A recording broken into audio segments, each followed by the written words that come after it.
of the forecast, to my right, we have Alex himself. Alex, how you doing? Hello, everyone. And to my left, we have Garrett. Garrett, how you doing? Doing good tonight. How are you? You know what I noticed? I'm doing pretty well. You know what I noticed is that I always say... Up. Holy shit. What? I don't even know what you just said. I'm just telling you what. Garrett just changed it up. It's a new year. New year, new phrase. Doing good. I was going to say, I always say to my right and to my left, but you guys are virtually in my head, so I'm not sure where you are coming from, but from both sides. So I just put Alex to the right and then Garrett to the left, naturally. There you go. We're talking about the comics. This is Wednesday Comics Forecast, but the comics coming out for January 3rd, 2018. That's a Wednesday, as always. The first Wednesday in 2018. How's it going so far? 2 days in. Well, I had a pretty shitty first, so my car battery died. There was only one of my car battery at like 15 locations in Sioux Falls, and I got to spend $120 on it, and it was a shitty battery. That's my year. Well, that just made my year, so I'm good. Alex, how did your years go? I didn't work on the first, so woot woot. And I worked yesterday, and I worked today, and I worked Thursday, Friday, and Saturday. So far, it probably won't be very good. But you said you worked yesterday? Yeah, yesterday. That's Tuesday, the first. What? Yesterday was Monday. Oh, you're right. I get what you're saying. Okay, my bad. Never mind. Oh, well. I'm the dumb one. Dark Horse Comics. Nothing really came out from Dark Horse. We got Giants number 2 of 5. And then how did you say that, Alex? I think it's Koshi. Koshi the Deathless, number 1. That's a Hellboy spinoff. He's been having a lot of spinoffs recently, so check those two out if you want to read some Dark Horse comics. DC Comics, here we go. Batman number 38. This is the interlude in between Super Friends Part 2 and 3. The origin of Bruce Wayne. Travis Moore on art. Tom King writing, obviously, with a Tim Sale cover. If Matty could grow up to be anybody, he'd grow up to be a millionaire playboy, Bruce Wayne. But what would happen if he was forced to relive the worst tragedy of Bruce's life and his parents were murdered? Batman's hunt for the killers puts him face to face with a strange mirror version of his past. It almost sounds like Creature of the Night a little bit. Yeah. But I mean, who knows which one was written first? And maybe it'll be a different little take on. Obviously, it's going to be reflecting on the origin of Bruce Wayne without really telling the origin again. I would hope. I mean, how many times have we seen Bruce's origin? Yeah. But I hope this is like a different, it doesn't necessarily have to be the exact, event of his parents dying, but maybe it's stuff around that more so that's tying in with his origin. Because origin's a big word for Batman. I mean, his whole youth is his origin. So, I mean, who knows?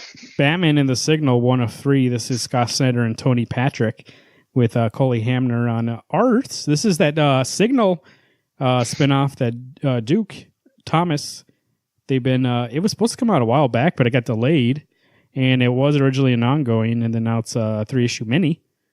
But Alex, you said you were going to get this. How are you looking forward to this? I don't know if it's so much if I'm looking forward to it, but one, is it actually a metal tie-in? Yeah. It says it right there on the cover. Well, I get that, but... Well, we learned in metal that he was a metahuman, or what did they call it at the time? It was metal. No, I can't remember. They were metas, they called them. Yeah, I thought it was meta, yeah. So this is a spin-off of that thing. What issue was that, 2? That we learned that? God, it was so long ago. Yeah, that's what I mean. It was supposed to come out right after that happened, but it got delayed till right now, so... It's a little late, but it's about him figuring out that he actually has powers instead of... just being a regular person. It's about him during the day trying to take over for Batman. Here's what it says. Batman may own the night, but new villains emerging during the day he needs an ally to defend the city when he can't. Only one teen is up to the challenge, says Duke Thompson. After months of training, he's ready to step out of the shadow of the Bat to become his own kind of hero. You know what I was interested in? Actually, that does sound pretty good. Yeah, here's the thing. We've talked about this before. Like when Bruce goes to sleep, do all those villains what do they do? Wouldn't that be the prime time? Like, take the night off and just go out during the day. But I do like Duke a lot, so I just am interested to see where that character goes. So it's only 3 issues. Are you getting it? I am 80%, yes. The only thing that would take me out of it is I go and look at the art, and it's not my kind of style. That's the only thing. But I think a part of it for me is that being it's a metal tie-in, it's like, yeah, I want to get it. 2, I've always wondered what happens when Batman goes to sleep. So it'd be nice to see these new, quote-unquote, new villains who are showing up. Yeah, I'm kind of interested to see what his powers are. You know what I mean? We've seen that they told us that he had powers, and then we haven't actually seen them. Yeah, go ahead. I just looked up the artist's art. I think I'm going to get issue 1 now. Like, that is some good art. That dude's a good artist. Cully Hammer. Oh, yeah? Dang. Yeah, it looks really good. Well, let me check that out while you guys are talking about Batman, White Knight #4. This is Sean Murphy and Matt Hollingsworth on colors. We're 4 issues into... How many issues is this thing? 8. It used to be 7, now it's 8. How you guys been liking this so far, Garrett? 8. Okay. I've been liking it. You know, I didn't think issue 3 was really the greatest. I think it was kind of like maintaining the status quo. So not a lot happened, but things are escalating. Well, besides, I don't want to do spoilers, but who passes away? And that's pretty intense. So there's a lot of ramifications of that. But okay, I'll be right back, guys. I can barely hear you guys.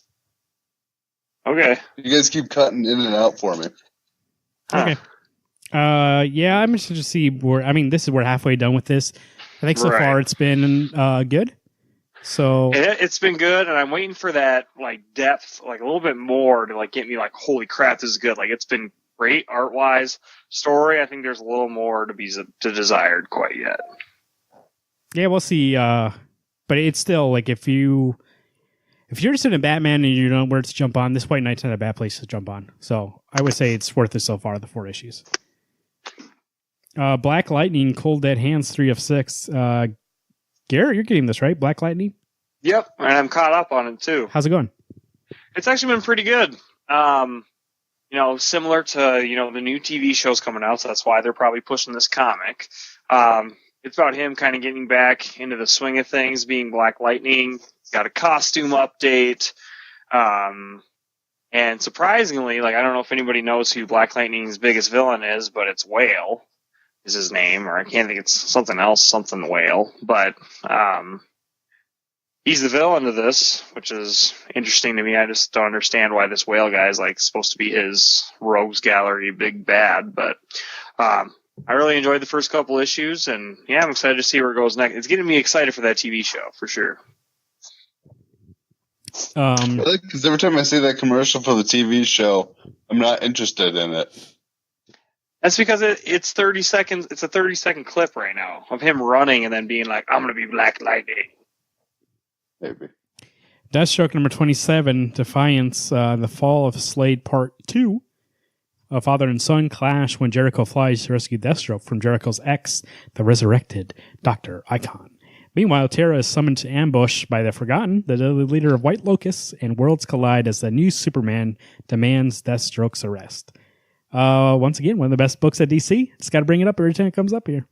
Christopher Priest still writing that, and Christopher Priest is the new writer of Justice League, so if you enjoy that, Deathstroke's where it's at. Exit stage left, the Snagglepuss Chronicles. This is Mark Russell and Mike Featon. This is the writer of that Flintstones 2 minis that came out last year? The year before that. Anyways, this is 1953. While the United States is locked in a nuclear arms race with the Soviet Union, the gay Southern playwright known as Snagglepuss is the toast of Broadway. But success has made him a target. But he plans for his next hit play. Snagglepuss becomes the focus of the House Committee of Un-American Activities, and when powerful forces align to purge show business of its most diverse voices, no one is safe. Now, here's why I'm interested in this. These guys brought us... or this writer, Mark Russell brought us Flintstones, and he also brought us Prez. I've read both of those, and those books are so good, especially Prez about like politics. It's like a satire take on politics, and like this is it's like a courtroom case, and it's politics. This is the book I've been asking for. I mean, it is Snagglepuss still, but still, I don't mind. I like Snagglepuss, so I'm interested to see how that turns out. Green Arrow #36. This is Ben Percy and Juan Ferreira. Trials of Two Cities Part 4. Garrett, how's this book been? Green Arrow. Green Arrow has been incredible since the beginning. We just got through the last thing came out was part 1 / the Christmas annual.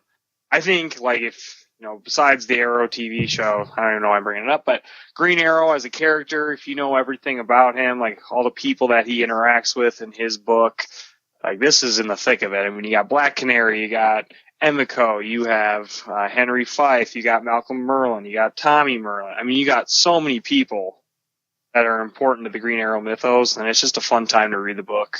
And the art is typically incredible. Injustice 2, number 17. This is Garrett's number 1 writer of 2017, Tom Taylor, and Juan Abaran. Harley Quinn and Lucy pay a visit to Harley's sister, leading to an encounter between Harley and Poison Ivy. Garrett, you said this is the best book of 2017. Is that correct? I didn't say it's the best book, but it's a great series.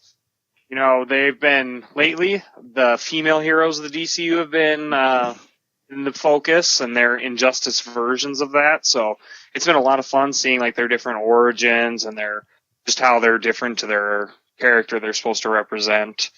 But unfortunately, I'm starting to get to that spot where it's starting to spin its wheels. I think they're just doing it. Tom Taylor's killing it. But it's every time I get an issue, I'm like, what's really happening in the plot right now? Nothing. So it's just little side stories now. So anybody can pick this up whenever you want. I would say Injustice 2, because it's either 2-issue arcs or because it's been 4 or 5 issues since anything's happened in the main plot line. So, but it's been great. Alex, correct me if I'm incorrect, but I believe Garrett said this book was too good to put in his top 5. It wasn't fair to the other books, and now he's saying that it's spinning his wheels. Yeah, I'm getting not matching statements from you. You're telling me it's great, but it's really not. No, I'm saying story-wise, it's not. Oh, story-wise, that's why Tom Taylor's your number 1 writer of the year. No, that's not it. It's you're being a dick. It's more up until that point on that episode, yes, but now it's been a couple issues of this comic's about Supergirl. This comic's about how many Wonder issues? Woman. This comic's about Poison Ivy. Huh? Did you say 5 or 6 issues? Yeah. So our list 2 weeks ago. Since then. What? My question is, how long is this? Do you know? It doesn't say. I'm just saying there's a lot of hype around this book, and you keep telling us to read it, and now you're saying it's not good. Now I would have wasted my time. No, I'm not saying. Oh my god, I'm not saying it's not good. I'm just saying the main story is it's like taking a break. It's like our Lazarus X plus 66. There's stuff happening in the background, but it's not the actual main story.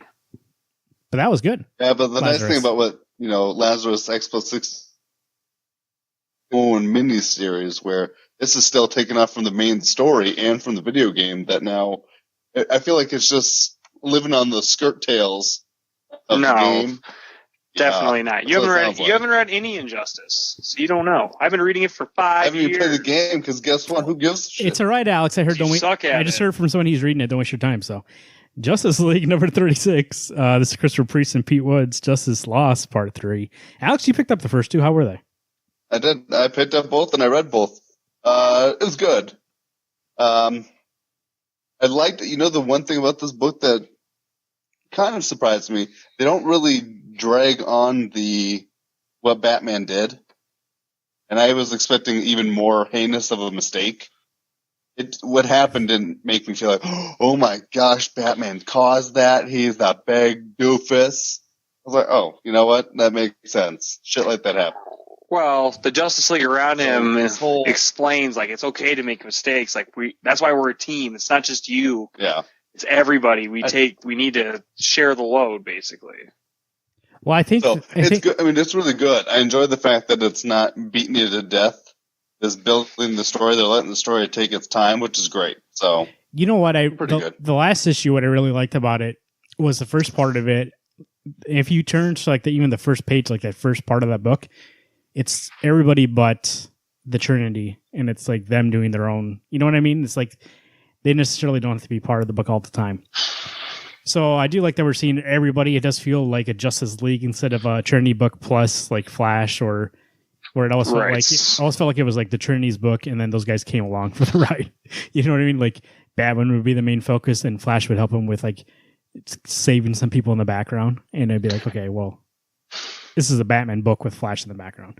But I do like that, and also going back to what you said, Alex, I do like that too because they thought it was like Batman thinks it's really bad. Everybody's like really upset that somebody died, but they're not all like, oh Jesus, like you're kicked off the Justice League. They're all like, we knew people could die. That's a possibility, but you got to move on. And it feels like it's more like they're part of the fire department or like the police department. Like it's certainly your goal to save people, but if somebody dies, you don't just stop the department and never work again, or somebody doesn't get kicked off the force for making a mistake.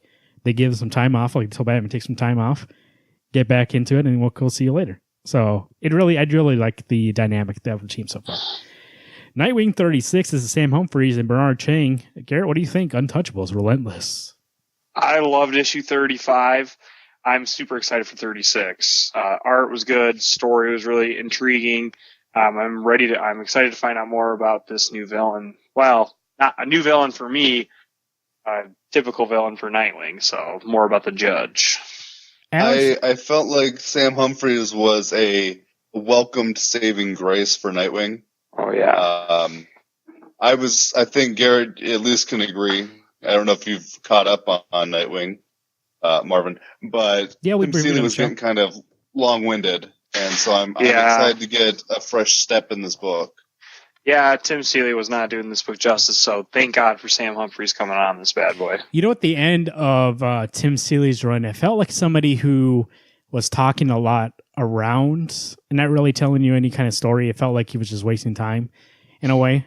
Where Sam's like every single like page feels like it's useful and it feels fun, and it feels like the story doesn't have to be super complicated to be a story. That's the thing I notice a lot too in comics. Every once in a while they're like, okay, this plot has to be really complicated. It doesn't have to sometimes. Sometimes like a villain from his past might come back and he's just going to fight him, and he's trying to start a business or trying to be legitimate, have a legitimate thing going on, while also trying to, work on who he is and work on being Nightwing. So like, it's not super complicated. I mean, the complicated things come later, but the plot points don't have to be complicated. And I think that's what Sam did great about Green Lanterns. It never was complicated. But one had anxiety, one had anger problems. Those weren't complicated problems, but how they dealt with them and everything around it, that's what made things complicated. And I think Sam understands that. And I think those stories are way easier to read, and they're more like, you can relate more to those kind of stories rather than, oh, there's some sort of weird conspiracy going on with these two villains. And it's just like, after a while, you're just like, I don't need a twist every single issue I read. We're done. So I think that's why I enjoyed the first issue of Nightwing here. Superman 38. This is Sons of Tomorrow. What part? Finale. Peter J. Tomasi, Patrick Gleason, Ed Beans on art. What do you think, Garrett? How's Superman Sons of Tomorrow been in? This is one I'm not caught up on. I have not read it. It's coming up here in my stack, but I have not read part 1 or part 2 yet. Alex, you caught up? I've actually been waiting to read all 5 of them back to back to back, just to get the whole story, because I know that it's going to be, what was it? Superman was first, then it was what are they Super Sons. Super Sons. Teen Titans was last week. Now this week it's this. They're not coming out in 1 week or even in weeks past, because I think next week none of the books come out that are tied into it. I think we have to wait another 2 weeks actually to get the final wrap up. I think the 17th. So I'm just going to wait until it all comes out so I can read it. Is this 5 issues or 4? 5. Oh, really? It says this is the finale. Oh. Maybe they changed their mind, but I thought Super Sons was supposed to be the wrap up. Maybe that'll be an epilogue. Maybe it's the epilogue, yeah. But it really should be epilogue. But it's epilogue. That's DC. At least on the books it shows it's 5. DC Comics. We're moving on to IDW Publishing, the Kings of TMNT. We're talking about TMNT Universe number 18. This is Paula Lord. Whoa. Tyler Boss. What, did we miss something? Oh yeah, here Goosebumps. Ghostbusters. Forgot. No, Goosebumps. This is Garrett's Goosebumps Monsters at Midnight. Alex, we'll come to TMT in a second. Jeremy Lampert and Chris Finguli. How's the Goosebumps been going, Garrett? The first issue was awesome, And that's why I'm super pissed off that the first issue came out in October and it's now January. I've been watching every single week. I'm like, finally a Goosebumps book. Like waiting, nothing. Finally issue 2's coming out, and hopefully the reason for the delay was, I have no idea, but it better not be because quality dipped or something. I have no idea, but I'm excited to read this next issue. Because I like the idea that they're going to be doing arcs that are like 3-4 issues, and then there'll be a new creative team for the next arc, new creative team for the arc after that. So, when it says when it says 2 of 3, it's just that's the arc is 2 of 3, and then it'll be again at 1. But it won't be called Monsters at Midnight. It'll be called like Goosebumps, whatever the next book would be called. Like The Haunted Mask or whatever. Yeah, I just think it's Goosebumps : and then something, and then number 1, 2, 3. Yeah. Okay. That is a cool concept. That's for this book. It needs something like that. You don't need the same person writing the whole thing. Exactly. Here you go. TMT Universe number 18. This is Paula Lore and Tyler Boss. Alex, I think, and this is very unlikely, but there is a good. I almost said good chance after I said unlikely, but I'm torn on this. This is Tyler Boss, the artist from 4 Kids Walk Into a Bank, and if you look at this preview, this book looks pretty good. Like this issue, there's a lot of good panels in here. They're all stuck inside of the NYU. Here, I'll read it. The Turtles fight to save their city, but they become trapped in tight quarters when NYC is evacuated. Will they find a way to free them without driving each other crazy? So it sounds like it's a one-shot, and the art's from Tyler Boss, and I'm looking at these panels being like, man, this looks pretty good. This might be, if you're looking to get into Turtles, this might be the one just to like check out and be like, oh, this is a good issue. Like, you don't have to get this book. You don't have to get anyone past this one. It might be just this. Oh, my guess is you have to get something of the ongoing or whatnot. But to be fair, I'm not caught up on either universe or ongoing. I fell behind on those 3 weeks of us rating things. So, and the Turtles aren't going to be in this book, so who gives a shit? Yeah, right? You might as well just read the next issue that comes out. You might see. It literally says it's all about the Turtles, so. And look at that cover B.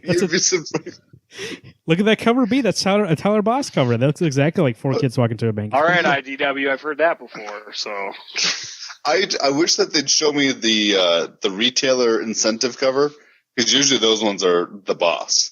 Yeah. So, if you open up the preview, it's on the first page. Oh, is it really? Okay. Well, there's 3 I didn't covers. Look at it. I just yeah, there is incentive cover. It's them eating food. They're eating food. This sounds good. I love the Turtles, but I'm unfortunately not caught up on it. In this issue, it sounds like something that I love from TV or from, I guess mostly TV or any kind of a comic, is the bottleneck episode where they have to, is an whole episode that takes place in one place.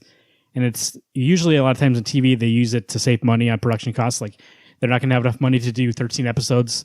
They only can do 12. So, we'll just reuse the set and we'll put a whole episode in one set. For example, if you've seen Breaking Bad before, there's an episode called The Fly, which takes place inside the laboratory. And all they try to do is kill this fly. And it's a great episode, but it takes place in one location to save money. But also it's a nice creative way for them to be like, okay, how do we make an episode out of them trying to kill a fly? And it sounds like they're stuck in this building. And it's just the Turtles trying to, not drive each other crazy in this building while also saving people. So like, it sounds like I like those kind of issues where it's like, here's a situation. The whole issue is about the situation as a one shot and see what comes out of it. So I actually might get the only thing that's holding me back on this. The only thing that's holding me back is that $4.99. I don't know why is it $4.99. Is it bigger than normal or what's going on there? No, are they $3.99 and then the incentive's usually $5.99. So I don't think it's extra. It shouldn't be more than $4. It says $4.99. Maybe it is a bigger issue if it's a one shot. Maybe. I'll see when I get there. That looks great though. Look at that preview. I'm serious. Yeah, I looked at the preview. It looks good. I did look at the preview. It does look good, and especially that layout of the whatever building they're in. Yeah, where everybody's laying on the ground and to give you the layout. That's what I mean. Like those kind of things in comics, that's what you can use the medium for. And I never had an issue with 4 Kids' art. The art was always great. It was always those books never came out on time. That's what it was. Image Comics, here we go. Birthright number 29. This is Joshua Williamson and Andrea Bresson. Alex, how's Birthright been going? 29 issues in, huh? I'm pretty sure I'm caught up on it. Last I knew, we're on a train, and Mikey's grandfather is trying to connect with the evil side of him inside his body. This book is really good. I think this is one of those fantasy in the real world type of stories that I like. And I am so surprised that you guys don't read it, since Marvin, you're the one who got me into it. And Garrett, this is one of those cases. This is what I call Why the Last Man, where I'm like, hey, you should read this. It's great. And then I never read the rest. I told you Birthright's great, and never got the rest. I will catch. It's all in Hoopla. So we were talking about that before the show. Maybe one day I'll use my 9 and catch up. Maybe. Well, yeah, I know I got the first 2 graphic novels, and then Image sent me that volume 1 again. So I'm like, hey, I guess I could read it twice. It's a unique concept. So and there's not that many fantasy books. So it really does scratch an itch for me. For instance, I think the only 2 fantasy books I'm getting are 7th Eternity, which I'm not sure when that book's ever coming out again, and Autumnlands, which I'm not sure when that book's ever coming out again. So it might be in my best case, if I want a fantasy book, to catch up on Birthright and jump back in. We'll see. I like Joshua Williamson in Flash. He's good. Crosswind number 6. This is Gail Simone and Kat Stagg's end of the story arc. Bullets and Braces. By the way, Crosswind just announced that they're making a TV show out of it, so that's coming out. How's it? What was the network? I forgot. I can look it up while you guys tell me how the book's been. That's right. Crosswind, so freaking good. Love the concept. It's funny. It's action packed. It's just so interesting. I really enjoy it. I really do enjoy this book. I think the art is great. I love Gail Simone. My question is, how long can this book really go? Are we eventually going to get more than just them being crossed over? Is there more to tell than what we're doing right now? I feel like this is one of those books that's maybe going to be 10 to 12 issues long and then be done. It could be, but I mean, I think it's got plenty of story left to tell. I mean, we barely understand why they had to switch in the first place. I mean, we know why, but there's more detail to it. That guy is pissed at him. Yeah. But how does this guy have powers? And then there's all the fallout between Cassin's life and is it June? Juniper, yeah. Yeah, her life too. So I think there's plenty left to tell, but you're right. I think 12 issues would probably be max. There'd have to be a new concept added to the mix to make it fresh to last longer than a maxi series, but we'll see. I mean, I'm loving what it is right now. If what happens with these two and they end up going against this other guy, I'm assuming if he dies, they either switch back or they're stuck in these bodies. So I don't know. It's just one of those things that makes me wonder where's this book going to go? It's great, but it does make me. I'm thinking 6 issues ahead, going, what's the final game plan here? Well, it could be murdering the person that did this to them too. That's my assumption. But yeah, it's not assigned to or now TV network's picked it up yet. It's still being produced from the producer of Lost Girl that was on Sci-Fi. So we'll see. That's very early stages. It doesn't even have a network attached. So we'll see. Paper Girls number 19. This is BKV, Brian K. Vaughan, Cliff Chang. The battle ages has begun, and Tiffany and her fellow Paper Girls are caught in its deadly crossfires. Last issue, I don't remember liking that much. It was with the old lady, right, explaining stuff. Was that the last issue? No, the last issue was 2 ago. Was you find out where Tiffany's been. Well, then I'm not caught up. I think you're one behind. I'm not caught up. I think you're one behind. All right, got to catch up so I can read Paper Girls this week. How's it been? 18 was good. It's really short. But this is one of those things that I read Saga and I love Saga. I love where that story's going. This is one of those books that we'll be 19 issues in starting today. I like the book, but I'm always apprehensive going, is it really good or am I just getting it because I like Brian K. Vaughan? And the art is fantastic. But I'm in the snowbank right here trying to get back out. It might be my tires are just spinning. A symptom of us reading issue to issue, because I've seen this book in a lot of best books of the year list. And I think the same thing when I see it. I'm almost like, well, the writing, I know Brian K. Vaughan is good, and I usually enjoy most issues. In Cliff Chiang, I've enjoyed his art in every issue, and also Matt Wilson on colors, I believe. So, like, none of the people involved are doing a bad job. It's just that plot, like I was talking about before, the complicated plot. I don't think it works well issue to issue, at least for us. It's like cliffhanger porn. I mean, he's throwing out so many questions, and like you get like a 25% an answer for some questions, still butt kiss for everything else. I wonder if I went back and read it in trades, if it would read better. That's what I thought about, is going back and rereading it all, because like sometimes I'll find like I'll be scratching my head like. I know that's why I feel. Sometimes I read an issue, I'm like, well, I know I enjoy the interactions between the characters, but I don't know what's going on. Yeah. And I think maybe that isn't. It's just like East to West. Like I told Alex one time, East to West. I always felt the same way. And one time I went back and read it all at once. I think we're at issue. What issue are we at now, Alex? Right now? 35, I think. So it was around like 24 or something like that. And I read it, and I was like, you know what? This makes a lot of sense when you read it all together. It doesn't read a sense when you have delays between issues, when you have breaks between issues.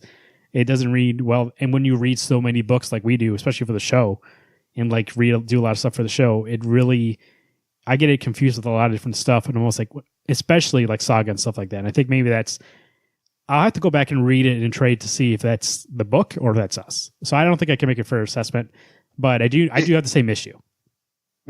Dumb question for you, Marvin. When you read Saga, are you confused? No, but sometimes I'll read something in Paper Girls and be like, for some reason, Saga gets into my head. It's not. It's the other way around. Okay. Like I know what's going on. Well, and that was the thing, is that was my question, is my binge reading those 45 in one day, is that making Saga more enjoyable for me, or is it something that you still find that book enjoyable even though you do read it month to month? Well, I think that's going back to what I said about like Paper Girl's plot is way more complicated than Saga. Saga is they're running away from these people trying to kill them. Like there's not really that complicated. But Paper Girls is like there's so many timelines, there's so many people. I don't know who's good or bad. And there's so many, like when that lady was telling us all that stuff, I was just like, I'm not sure if this is important or if she's just crazy. And so there's so much information that it's hard to remember what you need to remember and what you don't need to remember issue to issue, month to month, the way you were reading it. And I think that's it. But like with Saga, it's just like, oh, they're trying to escape. And, you know, the character interactions, like even in Paper Girls, I know the character interactions. That's fine. I remember that stuff. Like I remember who's who and like what's happening. You know, one of them saw, I don't know names, but one of them saw themselves, like they knew they died. And one of them had a flash forward where they saw they were kissing a girl, so they think they're a lesbian. Like those things I remember. But the plot, like who's the bad guys, all that stuff I don't remember. Spawn 281. This is Jason, Sean Alexander, and Daraj Savage. Garrett, how's Spawn going? It has not been going good. I think it kills me to do this because I've been loving Spawn since issue 250, and when this story arc started, I was like, okay, cool new twist. But God, it's running into the mud. And this artist, like I'm not digging the art, is running until March at least. So God, it's going to kill me, but I think I'm going to drop it. Like I'm just not excited for it. I dread it. Holy shit. The story is just not that great. Like it's just the art is shitty, and I'm just I want Spawn doing Spawn things. It's more focused on this new character. What's your question? I want to know who's the artist. Is it Alexander? John Alexander? Yeah. Okay. Like I can see that it's an interesting style, but like God, it just doesn't. I don't think it fits this book. Like you make Spawn look like a freaking skull face, and I just don't. Yeah, I think I'm gonna drop it. It kills me, but I see that it's not going to change anytime soon, and I'll just maybe pick it back up when the art changes because I think it's just dragging its feet. It's like. I think Todd McFarlane's holding on to Spawn like so much. He's like, "Oh, we have to keep doing Spawn." I think I'm like, why don't you do like what Witchblade, Youngblood, what those are doing? Give it to a new person, let them reboot it. You can still be the executive. You can be the editor for it or whatever. Well, he's not writing this book anymore, so Well, he is after this. He's doing the next story. Oh, okay. Yeah, he's helping write the story. So I'm like, give somebody else a chance at Spawn. Like, because I'm sorry, but you're ruining your character. Like, if you the Secret History of Comics that was on AMC that finished up recently, the last episode is about Image Comics, and on that episode, Todd McFarlane says, "With Image, I get free reign to do whatever I want. Like, I'm going to write Spawn until the day I die." So that's his thing. So I think it's like, for him, he left a nice job at Marvel to start this book. So I think for him, it's kind of like, well, I got to keep going. Like, it's a thing. Right. But he needs some new concept. I mean, because I read issue 1 when the anniversary special, like, of issue 1, and that was so freaking good. And then you read this, and it's like, ugh. And, like, even the last, 25 issues, like, from 250 to 275 are really great. And then this storyline just sucks. Well, we'll see. Maybe, have you gone back and read, they released a collection recently of the old stuff? Yeah, I mean, I have in trade, I have issue 1 to, I have the first 50 issues in issues, and then I have from 1 to 100 in trade. Oh, okay. So. Walking Dead number 175. Ooh, 175. Oh, it's even $3.99. New World Order 1 of 6. New story arc. New World Order Part 1. New friends, new enemies, new threats. It's a whole new world. Now, Garrett, we talked about this before. Yeah. I read the last issue so far. I haven't read the Negan issue. I know you said it's great. But we talked about how Robert Kirkman's acting like this thing is like going to be the biggest thing that's ever happened to Walking Dead. You know, new friends, new enemies, new threats. It's a whole new world. But doesn't it seem like every time there's like a new threat, it's set up the same way? Like, oh, are they friends? Are they enemies? Like, isn't that Walking Dead 101? Right. So I automatically know these guys are bad guys. I know, that's what I mean. There's no way they're going to be good. Like, they might pretend to be good for like 2 issues, and then they're going to be fucking bad. These are the guys that, what's his face was talking to on the radio, right? Eugene. Yeah. Eugene. Yeah. Okay. It's like they wouldn't tell Eugene who they were. They were only wanting to talk to Eugene. So already they're being secretive. So I understand like why he's like, I got to go find these people. And then now they're showing up in, if you look at the cover, full body suits, you know, helmets, guns. And like, I'm pretty sure even if they're friendly, they're not going to let you do what you want to do still. Like, they're going to be in charge. Yeah. And I think... So I don't know. How is that any different from the Saviors? That's what I mean. That's everybody. That's like, this book. And I think they needed, like, it just feels like they recycle stuff, change a couple of names, change a couple of situations. And I really hope it's not what I think it is. And I really hope it's different than I think it is. But I really, like we talked about it once before, I really think they just need to quit with the extreme situations and just have them try to like make a new life for themselves for a while. And like, that's the conflict, how hard that is. Well, Alex powers sound back there or something. I don't know. What was that, Alex? Nothing? Okay. Marvel Comics. Here we go. Moving on. Captain America number... Wait. Yeah. Wait, did you ask me something? Yeah, yes. Something sounded like it powered down. It very well could. My phone's on silent. Oh, okay. But my thing is that I heard maybe 3 full words about Walking Dead from you guys. All I heard was... So. You got some bad internet over there today. Yeah, I know. I don't normally have this problem. Captain America 697. This is Mark Waid and Chris Samney. Home of the Brave Part 3. Oh, excuse me. Home of the Brave Part 3, according to what the list it says. On the cover is, this is in contention for Alex's cover of the year. Alex, what do you think? Are you looking forward to this issue?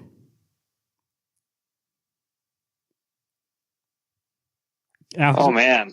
You must Jeez, really... he's got bad connection. I've got bad connection. Are you excited for this book? I am excited for the cover. I heard that part. This is already 2018. Best cover of the year. If nothing else, I'm most excited for this book this week if Craven's in it. Gonna be in it. Garrett, what do you think? He better be in it. Otherwise, I'm maybe pulling a Garrett. Well, I'm intrigued. Like, it looks interesting concept that Craven's gonna hunt Captain America, but I feel like where the last issue was starting off, like, I didn't think that Craven would be the next big thing on this adventure, but why not? I mean, it could be an interesting concept, but I've never really got Jones for Craven like Alex does. I'd rather just see Captain America fight like not a established Marvel villain, but somebody that's like just a threat to, I don't know, threat to people. Did you read what it's okay? Trapped in an unfamiliar territory, stripped of his shield and on the run, Cap must find a way to evade Craven long enough to save an innocent life. But this time, that might be impossible. Just wait until you read the final page. So it sounds kind of almost like the Most Dangerous Game, but with Craven and Captain America. That is pretty cool. I like that concept. So we'll see. Chris Samney and Mark Waid, there's a rumor going around that they're going to do more than they were supposed to do 6, 8, 12, something like that. But it sounds like 12. But it sounds like they might extend their run because people have been enjoying it so much. How did you not know, Marvel? How did you not know people were going to be like, oh, this is pretty good? Like they didn't say that about Black Widow or Daredevil. Hawkeye number 14, R.I.P. Here we go. The end of the end. Kelly Thompson, Leonardo Romero. Family Reunion Part 2. It's not what it looks like. How's Hawkeye been? One of the best books that Marvel puts out. And they're canceling because they're morons. That's true. It is. Marvel is morons. Did you not just hear the first thing about Captain America? That we all love Mark Waid and Chris Samney. They don't know that. They're stupid. Hey, Alex, that's a good point though. Like they were like, "Oh, this is gonna be a mini," and they're like, "Oh, people like this," and so okay, maybe we'll extend it. No shit. Like they already have 2 Eisners from their last 2 runs. Already they were nominated for Black Widow, I believe. Maybe they didn't get it, but like how do you not know that they're going to do a good job? And then now we have Hawkeye, which I've seen on a million top 10 lists. It was on our top of the year list or best of list, me and Alex at least.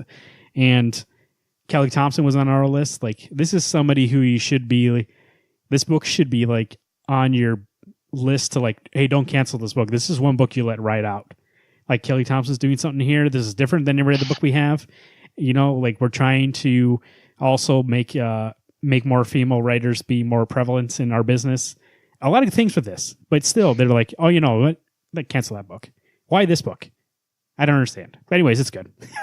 Looking forward to it. Probably just in time for Infinity War to be like, Hawkeye's back in his own book. Oh, wow. It's just... What else is on this list? I'm going to talk about it. Rise of the Black Panther, number 1. This is Coates. I don't know how to say your first name. Brian Nahisi. Paul renewed. This is Secret Origins of Black Panther Part 1. If you're looking forward to that Black Panther movie, which I am, this is a 6-issue mini retelling his origin story. So there's a 98% chance I pick this up. If I don't pick up The Signal, I'm picking up this book. I'll tell you that much right now. Speaking of Kelly Thompson and her being on a roll, Rogue and Gambit Part 1, Ring of Fire, miniseries, issue 1 of how many? 5? This is Kelly Thompson and Perez, Ring of Fire Part 1. Alex, you said you're getting this book, right? Yeah. I think I was telling you guys earlier before the show that for as much that we have for Kelly Thompson, if I don't at least get this issue or at least look through it, I'm going to be disappointed. So I love Rogue. Gambit's kind of one of those hit or miss characters. I loved him in the 1990s cartoon. He's never actually lived up to how great that character was in the show. So I'm hoping that it's good.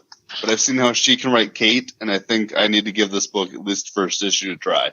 You know what? I've been trying to give Marvel more of a chance rather than just dismissing their books outright. So I may get Black Panther in this book as my new books this week. Especially like you said, Kelly Thompson. She's proven to me already. She's great.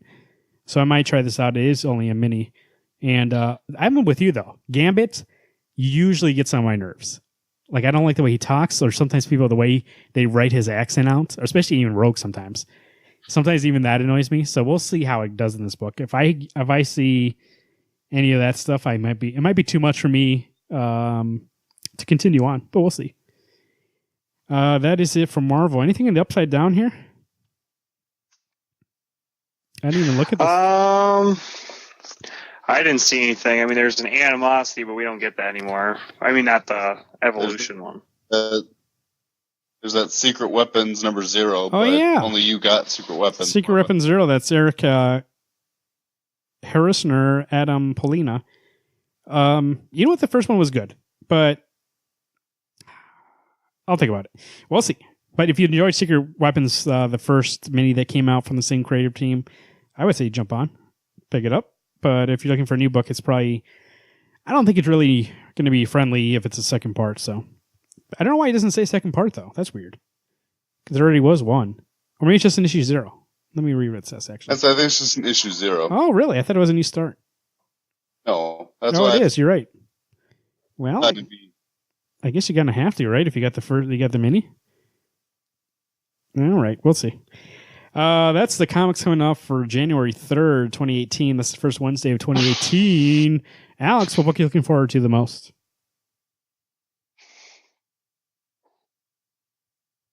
What book are you looking forward to the most? What I'm looking forward to the most. Got it. Honestly, Captain America 697. I'm just excited to see Captain go up against Kraven the Hunter. And there's no better team, actually, than play Mark Waid and Chris Samney. So, now Marvin would not agree with Chris Samney, but Garrett and I know number 1. Garrett, what are you looking forward to? I'm looking forward to Green Arrow number 36. The cover looks incredible, and the story has been really great. Very excited to see what happens next in this book. I am looking forward to the Chronicles of Snagglepuss. So the team from Flintstone. And then also I am really looking forward to... like on a curious basis, that Walking Dead issue, just to see what happens. If I read that issue and it's the same thing as it always is, I really like. Remember how good Walking Dead was like 4 issues ago? We were praising it because there's a lot of internal conflict within the group, and that's what I like to see. I don't like this external conflict because it ignores everything about the characters and just sets up situations. So we'll see what happens with this. You know what? It might turn out they might be good, and you know what? There's new people. I doubt it, but could happen. Alex, how's the weather look like tomorrow? No, I'm going to make it short and sweet. It was cold last week. It's actually getting warmer, but in South Dakota, anything above 0 is great. So you can probably go wearing shorts. This is South Dakota. Do what you want. I do have to make a correction real quick. There was the Shadow Batman, but I was looking for Batman Shadow, so I didn't see it. So number 4 of that's coming out. Oh, I know. You're still getting that? I know you're still getting it. I'm getting that. Yep. Okay, I saw it, but I didn't know you were getting it. So this is the sequel series. This is a direct sequel. And there's actually, surprisingly, there's a lot more focus on Damian than any of the other characters, so it's been really good. But regardless. Alex, Garrett, excuse me, how are those roads looking? You know what? There's not a lot of books coming out this week. And I also don't think there's anything that's like you have to have it that's on the shelf. There's some that are great, don't get me wrong, but nothing that's like a freaking diamond that you just like, I need that book. So I think you can take your time, make sure you wake up a little bit, get some coffee, head to the shop at a decent time, and your books will still be there. So, you know what? This book, like he said, this week looks like okay on paper. We'll see though how the issues are, how it shakes out. Nothing really big coming out. We had our Doomsday Clock. We had our Little Metal a couple weeks ago. Marvel doesn't have an event going on right now. They soon will though. I guess the big thing this week is Walking Dead 175. That's a big landmark issue. $3.99. I assume it's a bigger issue, right? If it's $1 more. It's got to be. I wonder if that's the new price. I'd be like, why? You think they just pull a fast one and be like, you know what? Starting from now on, $3.99. Yeah. New thing, or I'll check the next month and see if it's but yeah, we'll see. Okay. So we'll see how it shakes out. We'll see how it does. Anybody, by the way, over the last couple of weeks, I've been telling you, we're on Spotify now. So if you have any friends, family who you want to introduce into the show, but it's hard to describe what a podcast is, I know it. I try to do it on a daily basis. Just tell them about Spotify. Have a listen to it on there. I hear a lot of good positive feedback from Spotify. So it's good that we're on there now. Here's your last reminder, because this comes out the day of I Need Your Voicemails. Yeah. Garrett, what are we having going on this week? We have Wednesday Comics, League of Extraordinary Gentle People presents The Other Side by Jason Aaron with art by Cameron Stewart. A 4-issue series about the 2 different perspectives of an American soldier and a soldier in Vietnamese soldier during the Vietnam War. It's Jason Aaron's first ever works, and we're going to be reviewing it this week on the Wednesday Comic Show. So definitely get those voicemails in because time is running out. But it's only 4 issues. It's on Hoopla. So there's easy access to read it. So it shouldn't take you too long to read it, and give us what your thoughts on it are. You can also, did you say call us? Did you give them the number? I don't know the number. You have to tell me. 605-215-1849. That's 605-215-1849. Give us a call. Leave us your voicemail about what you think about that book, The Other Side. I recently borrowed it from Hoopla, so it's right on my iPad, ready to go when I'm ready to go. So we'll see how that goes. Like Alex said, it's been cold outside, but I heard it's getting a little warm out there tomorrow, 10 degrees. That is a warm day. That means I don't making a sweat right there. I know. I'm not wearing a shirt tomorrow. That's what I'm doing. For Wednesday Comics, I've been Marvin. I've been Alex. And I've been Garrett. Hey, everyone, stay warm and keep reading those books.